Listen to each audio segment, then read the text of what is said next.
iron lines are not getting replaced. It's only the connection point to the gas main. You're still disrupting the pavement and stuff. You just got that little line putting. Some portion will be excavated. Messed up.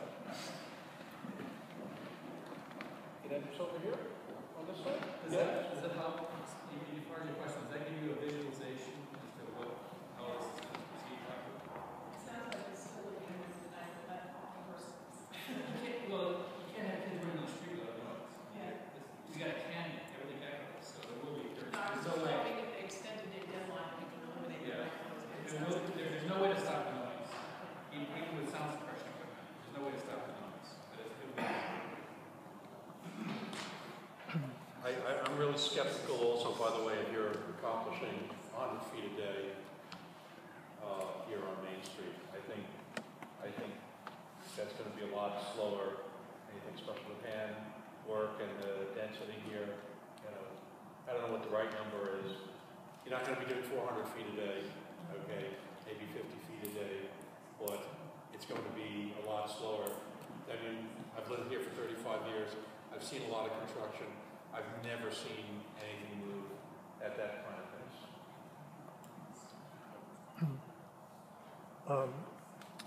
There have been several gas explosions caused by illegal gas hookups in New York City recently.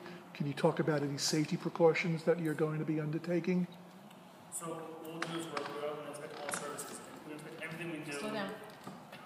So while doing this work, we are going to inspect all services to make sure that there's nothing that's questionable.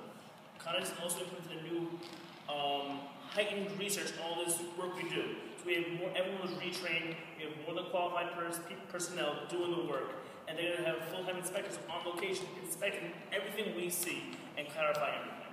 So we will be looking for anything that does look out of the ordinary or suspicious. And if we see anything that is out of the ordinary or suspicious, we will make repairs and bring it to the proper authorities. Yes? Is there any issue with air quality? The only air monitoring we're going to be doing is it goes with the riser work because of some of the asbestos that is part of it. Mike, did you want to talk about that at all? As part of asbestos removal, we obviously do air monitoring to make sure there's no release of asbestos. We don't ever see any with this type of work. This is a non-friable material, and we've had a lot of experience in this, hundreds and hundreds of times. But there's no other air monitoring, no community air monitoring plan for this job. Gentleman in the back. When this is completed, what infrastructure will be viable if the old village? Would you have to change meters, pressure reducers, and the interconnects for the building? And when will that be done? So we will do that next year when we energize the new main. We'll be changing out the meters, the regulators, and installing new safety devices on those meters and regulators. So that'll be the next phase? Correct. And that's not intrusive. All meters are outdoors, requires no digging, and all be with the customers on time. Interconnecting the high pressure pipeline, will there be sort of different pipes made? No, so the existing pipes that are already in the ground are already polyethylene. So they're already rated to the pressure when we bring in. They're just being re-energized and put to the new pressure, and meter regulators will be changed at the customer's meters. And then we set the schedule for that. Correct. During your peak time, actually, any time, what is the maximum number of employees that you will have working here? And how will those people get to the site? Will they need to use motorgate to park, or do you expect them to use mass transit? And my second question is, when you are not working in the evenings or on weekends, how will you secure the site so that residents, and we have a lot of kids, don't accidentally fall into something? What kind of safety measures will you provide so your site is secure and people can't fall into it? So, as for the number of employees, I don't know how many employees are going to be at any given moment. I do know that they're not going to be parking, they'll be coming in utility trucks and be in the work zone. They're not going to take up any park trucks, they'll be only in the work zone. As for safety, like I said, once we're done with the day, we're gonna pack up and backfill everything and put temporary mats. So there's gonna be a roadway there for you. And then the only piece that have a steel plate is at the very end. So there's gonna be no open excavations. There'll be no park restrictions. The road will be full access. You'll just have a temporary mat and a road plate. So there'll be no open holes in the ground. So and back to the employees, we did discuss this and some of the, I guess, concerns issued about employee parking and vehicles on Roosevelt Island. So we're going to do our best to mitigate private vehicles. I'm actually not sure if anybody would come in a private vehicle. Almost all of them will be coming in required work trucks.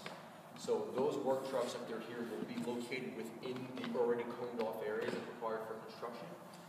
And we've already been working with RIAC that if any employees do need to bring personal vehicles, they'll have to park in the motorcade. They can't park either in our storage area or on the streets. We'll have to have And just something we haven't talked about is we have storage area. There's going to be no employee parking in the storage area, which is under the helix. I don't think it's indicated here. We were able to arrange for some storage under the helix, but there will be no parking of any vehicles there. Will there be extra cost for the residents? For, I guess, the upgrades that we're doing. Yeah, the ones who have got current and service, will there be extra cost for this work? No, there will see no extra cost. All of the equipment that's being changed is Con-Edison owned. So they said that's both the transfer of the service from the old pipe to the new pipe. We're going to change out the meters, we're going to change out the regulators. That's all Con-Edison owned equipment, and we bear the cost of that.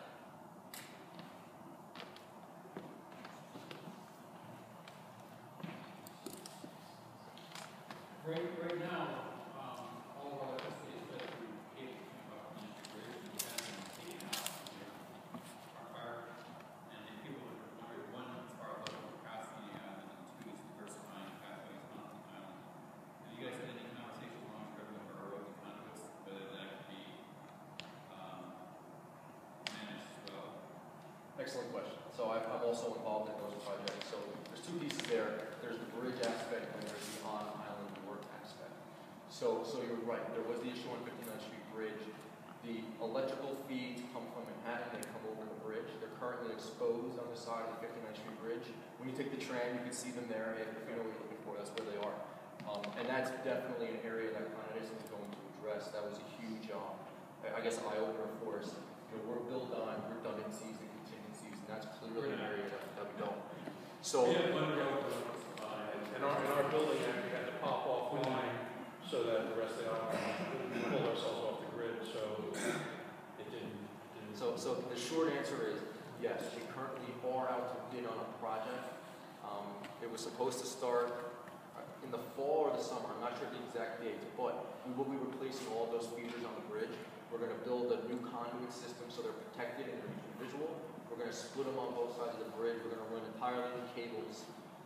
That you won't see on Roosevelt Island, except for maybe at the base of the bridge where they have to go up, where they actually come down to the island. That grassy area is probably the only footprint you see.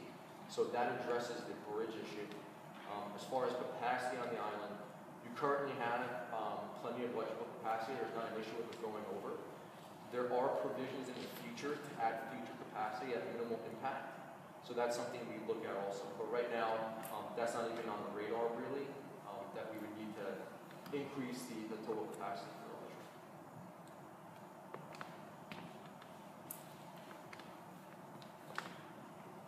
What I would like to ask, I don't know if you have any more questions, and you can certainly ask more. What I want to do is make sure that for the purpose of sending out our work notices, I want to know, there's a couple board members here, I know RIAC was here, someone mentioned RIRA.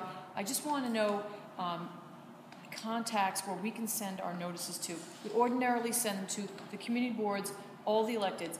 The example I keep giving is Times Square. What we do, if there's a representative theater organization, we get that to them. So before we leave tonight, I'd like to have, if you're already on a mailing list for RIRA or any of the other groups, I'd like to have the general email address that I can send, and then those groups can in turn send them to their members or whomever. But we're happy to send to individual folks too. So I just would like to get email addresses from folks, the tenants organizations or whatever. I was going to say, the best thing to do is to send to the managing agents who are very effective at distributing it to their tenants. That's the easiest way. Who can provide that information? Well, I'll give you yours. Okay.